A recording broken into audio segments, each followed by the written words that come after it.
Welcome, ladies and gentlemen, to Are You Afraid of the Mark with Josh Ruxall. Today, we have a very special, great guest. You might know him as Little Fabio. You might know him as Chris, but we have Little Fabio in the call with us. Thank you, Chris, for stopping in. Hey, no problem. Always happy to do whatever I can. So, for those of you people that don't know you and aren't familiar with your work, can you explain a little bit about yourself? I am a midget professional wrestler. I've been working for 7 years now. I've done a lot of indie. I'm from Georgia. I've done a lot of independent stuff in the Southeast. I've worked for multiple midget promotions in the U.S. I've also done a few tours with Atlantic Grand Prix Wrestling in Canada, as well as the company I'm with now, the Midget Wrestling Warriors. So, you define yourself as a midget pro wrestler. That seems to get a lot of controversy from non-wrestling fans and wrestling fans alike. Can you explain a little bit of that, as a lot of people are against using the word midget pro wrestler? Yeah, for some reason, the word's considered taboo now. Me personally, I was never offended by the word or anything. It's all about, how the word is used. Like, I hear all the time, oh, you shouldn't be saying that. It's like using the N-word or something, when referring to, black people. I do not see how that is even remotely the same. Originally it was a medical term. And then about 10 or 15 years ago, the LPA, the Little People of America, they got all up in arms about the word, and all of a sudden it's derogatory and offensive. Personally, I mean, if someone comes up to me and, let's say they're just being disrespectful, and they'd be like, ha ha ha, that midget, whatever, I'm gonna get mad at them for being disrespectful, not for using the word midget. But a lot of people, like my sister, she's very against the word. Like, she will rip your face off. If she sees you staring at her for a split second, you'll make eye contact from, 500 yards away, she will personally come over there and, rip your face off. The reason why I asked is because last summer when we first met, that was the question I had for you, is because the poster for Atlantic Grand Prix says, midgets in action. And it was you and Farmer Pete. And I said, I just was like, how does that resonate with you? And I was shocked to find out because, not to speak for Farmer Pete, but he had a completely different view on the situation. Oh, really? Yes. He said, little people sounds better, it's better, but it sells. See, to me, yeah, midget wrestling, it sells. Just the word itself, it's going to sell the tickets. Personally, like you just said, that Farmer Pete said he likes the word little person because that is the right word now. Personally, I never liked the word. It always made me feel like I should be treated as if I'm fragile, like a little kid, maybe. So I couldn't wrap my head around that. Personally, I don't see how little person is considered okay, and then midget is, all of a sudden offensive, But I think part of it is just society today. Everybody has to be politically correct, and that's just the way things are going. Everybody gets offended. Everything has to be politically correct. I couldn't agree more. So last summer we met. We did a plus 18 show on a military base. Now, for you, your character, the plus 18 show worked phenomenally. Thank you. What I'm trying to say is, how does your character reflect you? How'd you come up with the character of Little Fabio? Because he's not you at all. Well, originally, the first midget professional wrestling company I was working for, based out of Oklahoma and later in Dallas, my first gimmick with them was Little Bo Duke. It was before my hair got long. I had some highlights in. I'm from Georgia, so Dukes of Hazzard. I did that for a while. I was never too fond of the gimmick though. I'm not really sure why. But I was always, even though you know me personally, so you know how I really am. But at shows and stuff, all the women, would kind of, feed off me, and I'd get an awesome reaction, uh, even when I was just doing the Bo Duke gimmick. So we figured we would kind of expand on that. The booker, he was like, dude, we should make you Little Fabio. The women out there, they're like nuts about it. Honestly, I didn't even know who Fabio was. So, he had to like Google it and everything on his phone and then show it to me. And I'm like, oh, that guy. I don't know. I'll use it just this one time. We did a show in, I think it was in San Antonio. I'm like, okay, I'll do the gimmick just this one time. If it goes over, okay, I'll keep it. My music, everything else stayed the same. But they introduced me as Little Fabio. Hit the curtain. It was like all the girls just like moved to the front and we're going like completely insane. It was probably like one of the biggest pops I had ever gotten. So when I had a great match, and once I came back through the curtain, I just looked at the guy and I'm like, I'm keeping this. Because even on the shows we did with Atlanta Grand Prix, you're a heel, but you're still getting the pop from the crowd because of just how into your character that everybody is. Right. Is that similar everywhere as you go, or? Yeah. I mean, most of the time, I've gotten a lot better with my heel character now, so there's been quite a few times I've had beer bottles chunked at me and missing my head by like this much now. But yeah, I mean, there's always going to be those that cheer for me, those that boo me, whether I'm a baby or a heel. What do you prefer playing, baby or heel? Personally, I like being a heel. It's that much more fun. I can say whatever I want. I get to kind of help put together the match. And that's one of the reasons why they have me as a heel now, is because I can kind of put stuff together and all that, which is something I really, really like. Because there's, as far as midget wrestling goes, there's maybe 7 guys I would consider good workers. The rest of them are just able bodies. I mean, I've had guys that I've had to work with before at midget wrestling shows where they never even got properly trained. And it makes it difficult. And that's, one reason why I have to be the heel in the first place. So I can kind of like walk them along, tell them what to do, because there is no way that they're going to be able to put together a match or have any idea really what they're doing. So, starting your career, you're Bull Duke, Little Bull Duke or whatever you were saying there from Dukes of Hazzard. Now you're Little Fabio. What's next for Little Fabio? I don't know. I've kind of been thinking of a gimmick change for a while now. Obviously, I'm getting a little older. My metabolism slowed down a little bit. I'm still wearing my Fabio trunks, but I'm wearing this past tour in Alberta. I actually wore a singlet underneath the trunks because, like I said, just age is kind of starting to catch up with me. I have a bad hip. I have bad knees, bad back. My neck isn't that great. But, I mean, for now, I'm sticking with Fabio. I'll be doing a few independent shows here in Tennessee in the coming weeks. On April 9th, the Midget Wrestling Warriors, the company I'm working with now, we will be having our first ever show in the United States in Cherokee, North Carolina. So that's going to be a big one for us. All the other midget wrestling companies, they are like shaking right now. They're terrified. I've gotten multiple threats from different midget wrestling promoters about us coming to the States. And why is that you're getting these threats? I feel it's mostly because they feel like we're going to be out to get them, like we're going to take their business from them.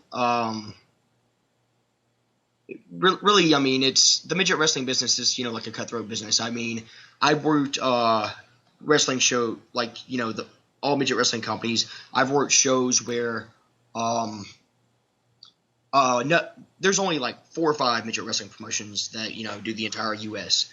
And I would do shows where one of the promoters who would actually call the venue, whether it be a bar or usually the bars or something because they're usually more vulnerable.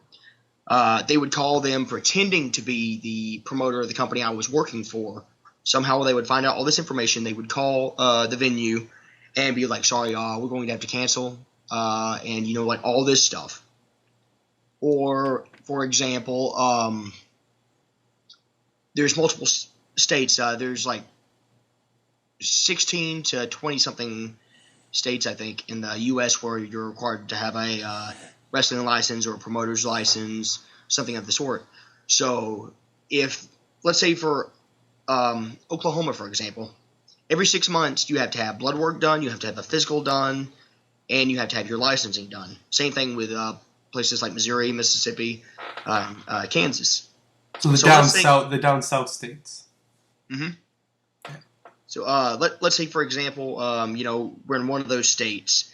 They would actually call the wrestling and boxing commissions and be like, these guys are not certified.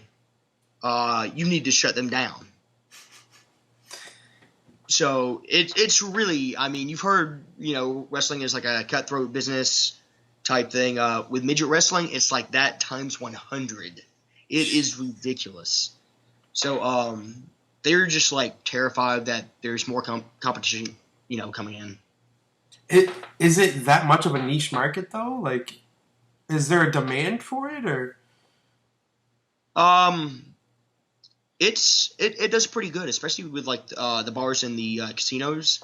On the indies you might work just like 2 to 3 times a week. There have been times with me personally where I will work 5 shows a week, different venues for 4 months straight before I go home. So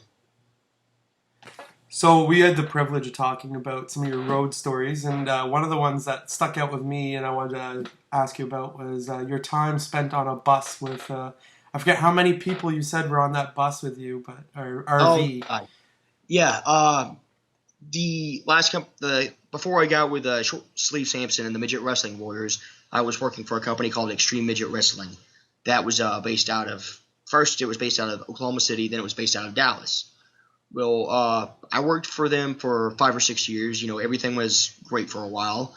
I had a knee injury. I stopped working for about 2 years. I finally got the surgery, rehabbed.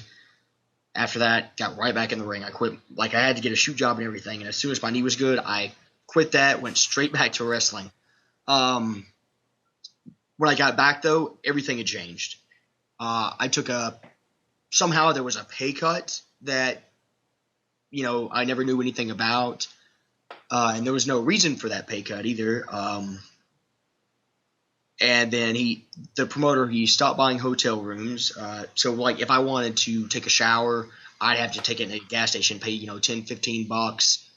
Or like me and Pat Tanaka, who was our road manager for a time, me and him, we would go half and half on a hotel room. I mean, we'd stay together.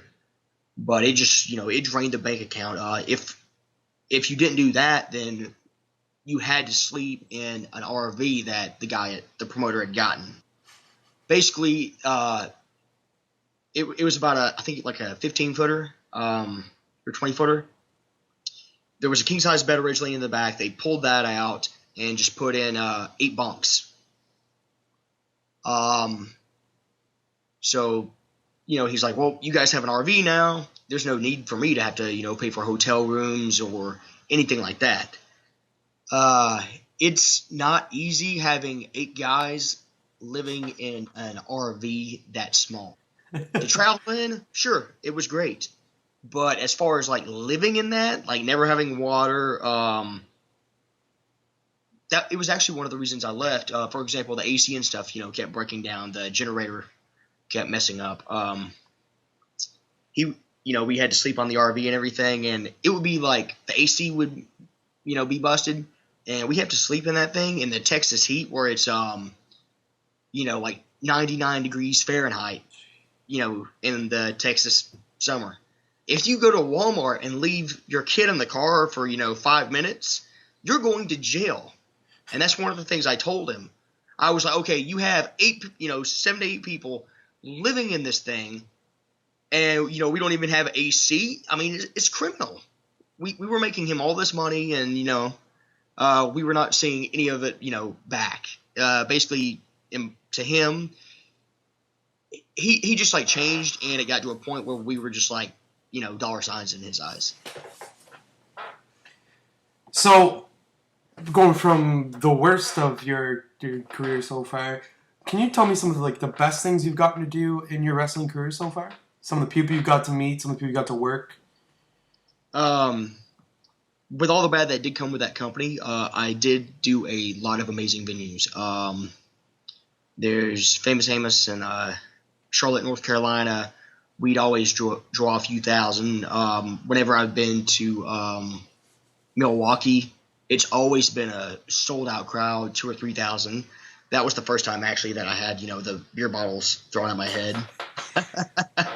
Milwaukee, they're crazy. And once one person throws a beer bottle, everybody else thinks it's okay. So then you have, 3 or 4 more coming at you.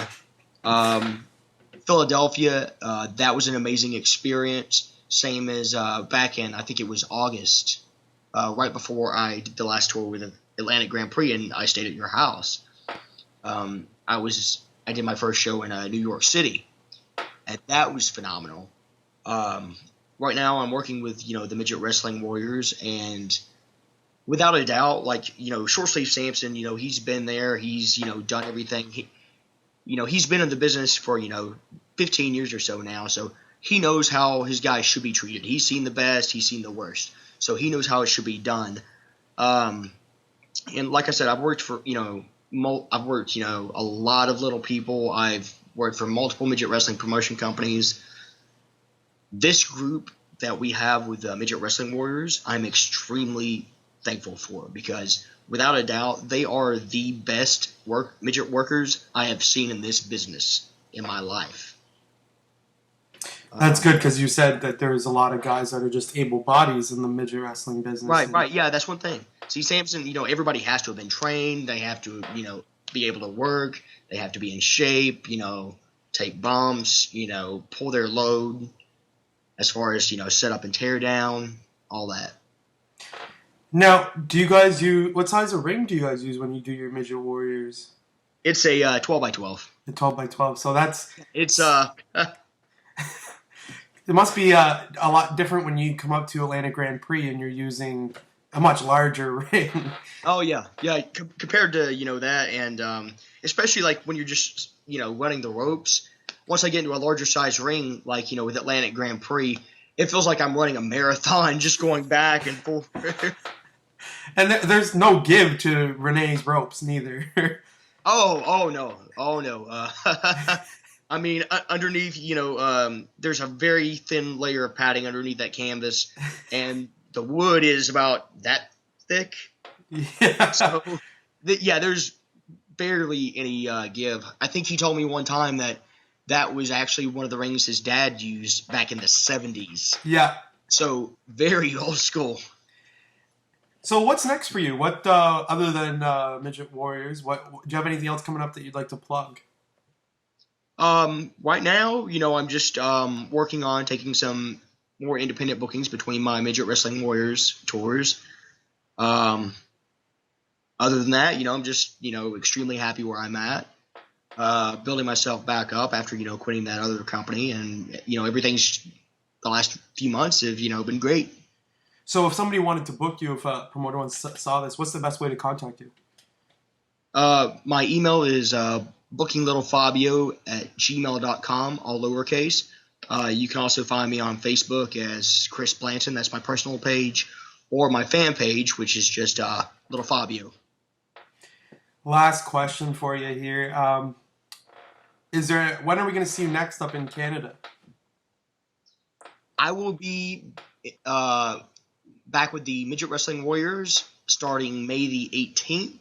I haven't got the official schedule yet. It's still being worked on. But I know the next tour is going to be starting May 18th in Alberta, and we should be doing Alberta, British Columbia, and Saskatchewan. Perfect. Well, thank you for chatting with me, Chris, and look forward to chatting with you again, hopefully. Oh, for sure, man.